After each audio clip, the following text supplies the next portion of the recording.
মধ্যপ্রাচ্যের আকাশে ধীরে ধীরে জমতে শুরু করেছে এক ভয়াবহ যুদ্ধের সংকেত।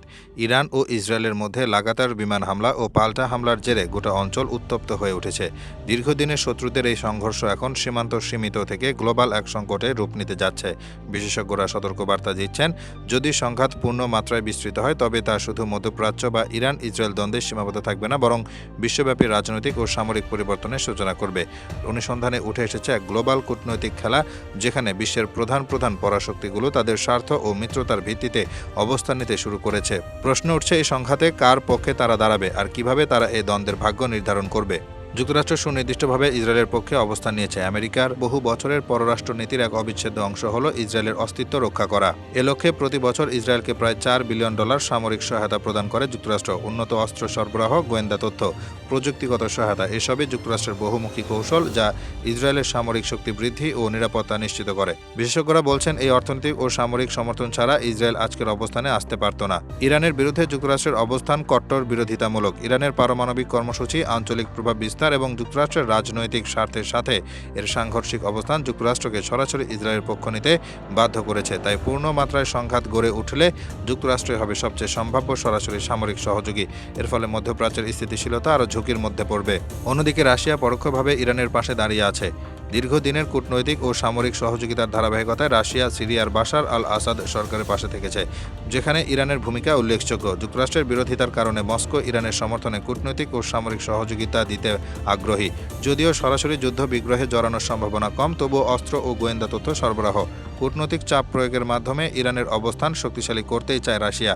বিশেষ করে ইউক্রেন সংকটের কারণে পশ্চিমা মনোযোগ অন্যদিকে সরানোর জন্য রাশিয়া মধ্যপ্রাচ্যের উত্তেজনা দীর্ঘায়িত করতে চাইবে।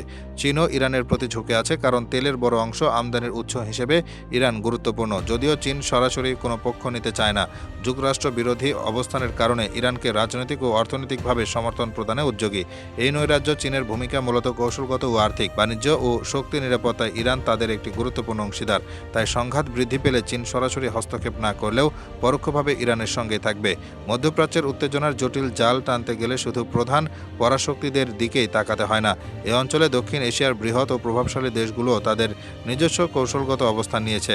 বিশেষ করে ভারত ও পাকিস্তান, যাদের রাজনৈতিক ও সামরিক অবস্থান এই সংঘাতে গুরুত্বপূর্ণ প্রভাব ফেলতে পারে। ভারত, যার দ্রুত বর্ধমান অর্থনীতি ও সামরিক শক্তি এখন বিশ্বপুঞ্জের এক গুরুত্বপূর্ণ অংশ। ইসরায়েলের ঘনিষ্ঠ মিত্র। দুই দেশের মধ্যকার কৌশলগত সম্পর্ক বছরের পর বছর ধরে দৃঢ় হচ্ছে।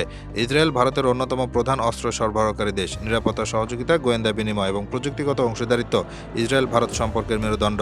একই সঙ্গে ভারত ইরানের সঙ্গে ঐতিহাসিক ও অর্থনৈতিক সম্পর্ক বজায় রেখেছে। বিশেষ করে ইরানের চাবাহার বন্দর ভারতের জন্য একটি গুরুত্বপূর্ণ বাণিজ্যিক প্রবেশদ্বার হিসেবে কাজ করে, যা আফগানিস্তান ও মধ্য এশিয়ায় ভারতের প্রবেশাধিকার নিশ্চিত করে।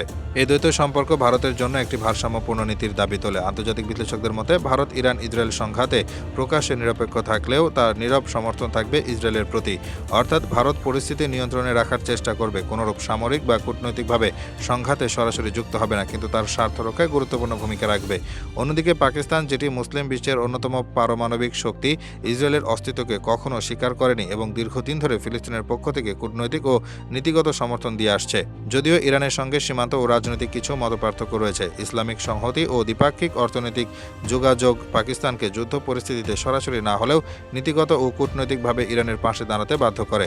পাকিস্তানের সামরিক এবং রাজনৈতিক নেতৃত্বের ভাষ্যে এটি স্পষ্ট যে তারা ইসরায়েলের বিরুদ্ধে দাঁড়িয়ে থাকবে, তবে সরাসরি যুদ্ধে জড়াবে না।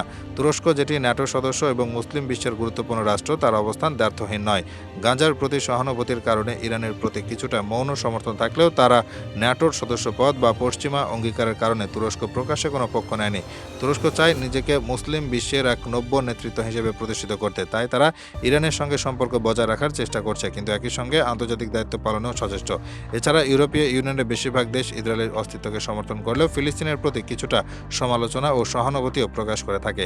তারা যুদ্ধের সরাসরি অংশগ্রহণ এড়ালেও যুক্তরাষ্ট্রের কৌশলগত অবস্থানের পক্ষে থাকবে। ন্যাটো হিসেবে ইউরোপীয় দেশগুলো একটি ঐকমত্যপূর্ণ সামরিক নীতির অংশীদার হিসেবে যুক্তরাষ্ট্রের সঙ্গেই থাকবে।